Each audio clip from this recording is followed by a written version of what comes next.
অপেক্ষা যেন ফুরোচ্ছিল না মিস্ট্রি স্পিনার রুবেলের। এনসিএল টি-20-র সেরা তারকা হওয়ার পরও শুরুতে নাম আসেনি বিপিএল অকশন লিস্টে। তাই তো হতাশায় মুচড়ে পড়েছিল সেই সংবাদ প্রচার করেছিল দেশ টিভি স্পোর্টস। এই সংবাদ প্রচারের পরেই নিলামের ঠিক আগের দিন রুবেলের নাম যুক্ত হয় নিলাম তালিকায়। নিলামের দিন চট্টগ্রামে বসেই মোবাইল ফোনে চোখ রেখেছিলেন তিনি। প্রথম ডাকে অবিকৃত থাকেন তিনি, অবশ্য আশা ছাড়েননি। দ্বিতীয় দফার ডাকে শেষ ক্রিকেটার হিসেবে তাকে দলে ফেরায় রাজশাহী ওয়ারিয়র্স। তার সেই আনন্দক্ষণে তার পাশে ছিল দেশ টিভি। এটা যেহেতু একটা বিপিএল, যেহেতু একটা বাংলাদেশের বড় খেলা, তো এটা তো বাংলাদেশেরই, তো চিটাগের হোক আর রাজশাহী হোক, তো রাজশাহীর ম্যানেজমেন্ট আমাকে চুজ করছে, রাজশাহীকে ধন্যবাদ।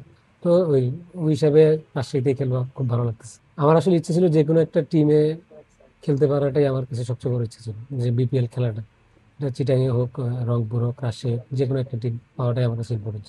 ড্রাফটে যখন ফার্স্টে নাম ছিল না তখন একটু খারাপই লাগছিল, পরে যখন আবার ড্রাফটে নাম আসছে তখন ভালো লাগছে, আর এখন টিম পাইছি অনেক ভালো লাগতেছে। নাটকীয়ভাবে দল পেয়েছেন, নিজেকে উজাড় করে দিয়েই খেলতে চান বিপিএল, বললেন এনসিএল টি-20-র সেরাই উদীয়মান ক্রিকেটার। প্রত্যাশা বলতে আমি তো আমার 100% দেওয়ার চেষ্টা করবো, ভালো খেলার ট্রাই করবো, যেহেতু আমি প্রথম খেলবো, তো এটা অনেক বড় একটা প্ল্যাটফর্ম হবে আমার জন্য। যদি আমি ভালো খেলতে পারি, হয়তো আমার জন্য আরো বড় বড় অপরচুনিটি আসবে। বয়স এখন 29। বাংলাদেশের প্রেক্ষাপটে জাতীয় দলে খেলাটা অনেকটাই কঠিন। তবে নিরাশ হতে চান না রুবেল, স্বপ্ন দেখেন জাতীয় দলের লাল সবুজ জার্সি গায়ে চাপানোর। হয়তো নাটকীয়ভাবে একদিন সেটাও সম্ভব। এটা তো যারা ক্রিকেট খেলে সবারই স্বপ্ন থাকে যে ন্যাশনাল টিমে খেলা। আমারও স্বপ্ন আছে ন্যাশনাল টিমে খেলার। ইনশাল্লাহ আল্লাহ যদি সহায় হয়, আমি আমার সর্বোচ্চ চেষ্টা করব।